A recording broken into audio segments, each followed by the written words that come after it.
Hello to all the lovely viewers. I hope you all are fantastic. Here I am with another English lesson. In today's video, I'll be talking about the basic English grammar. Okay, so today's video is all about the parts of speech. The parts of speech. Parts of speech होते क्या हैं basically? The parts of speech are the small pieces that make a sentence. Parts of speech वो होते हैं जो एक sentence के अंदर जो words आपको नज़र आ रहे होते हैं वो हर word एक किसी ना किसी parts of speech की category में आता है.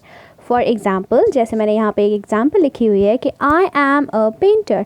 अब यहाँ आई जो है वो एक अलग पार्ट्स ऑफ स्पीच है, एम अलग है, अ अलग है एंड पेंटर अलग है. तो parts of speech basically English में क्या रोल प्ले करते हैं कि किसी भी एक सेंटेंस की formation without parts of speech नहीं हो सकती. It's impossible. हर सेंटेंस में पार्ट्स ऑफ स्पीच ज़रूर होते हैं. अब हम देखते हैं कि पार्ट्स ऑफ स्पीच होते कितने हैं. There are 8 parts of speech in English language as given below. The first is noun, pronoun, verb, adjective, adverb, preposition, conjunction and interjection. आगे हम देखते हैं कि ये पार्ट्स ऑफ स्पीच जो हैं इनमें नाउन, प्रोनाउन ये सब चीज़ें एक्चुअल हैं क्या. ठीक है.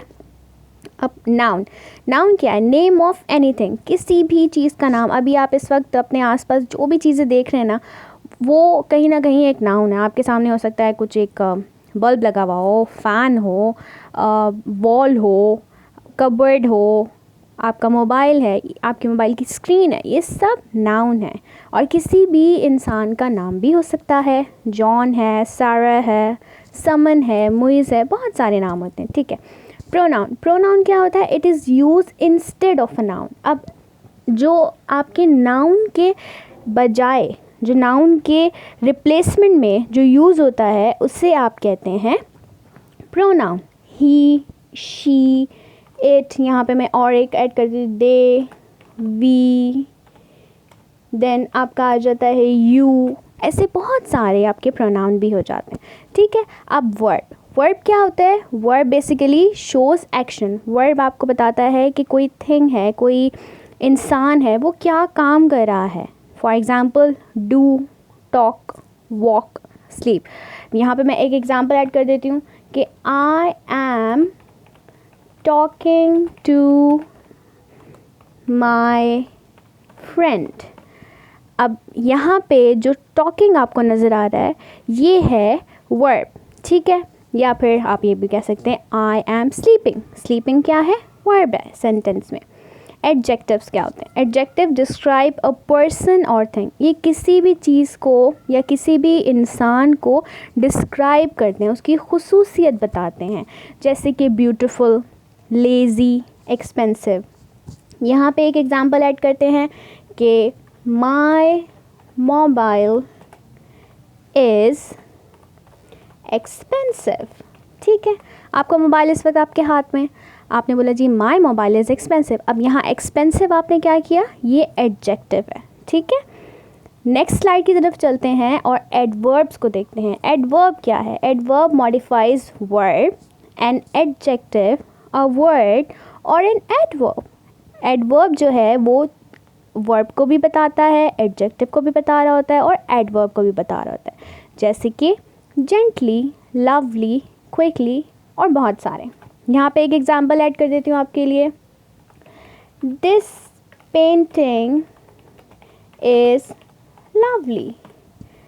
अब मैं किसी भी पेंटिंग के बारे में बात कर सकती हूँ. दिस पेंटिंग इज़ लवली या प्लेजेंट या वेरी नाइस. ठीक है. अब यहाँ लवली क्या है? This painting is very lovely. Lovely adverb. यहाँ अब प्रेपोजिशन की तरफ चलते हैं. प्रेपोजिशन क्या है? एक्सप्रेसेस रिलेशन बिटवीन पर्सन और थिंग. ये किसी भी एक चीज़ या कोई भी इंसान है उसके बीच में क्या रिलेशन है, एक्चुअल में उसकी पोजिशनिंग क्या है या उसके बीच में क्या ताल्लुक़ है वो आपको बताता है. For example under, on, for और भी बहुत सारे. यहाँ पे एक एग्ज़ाम्पल ऐड कर देती हूँ. The cat is under the table.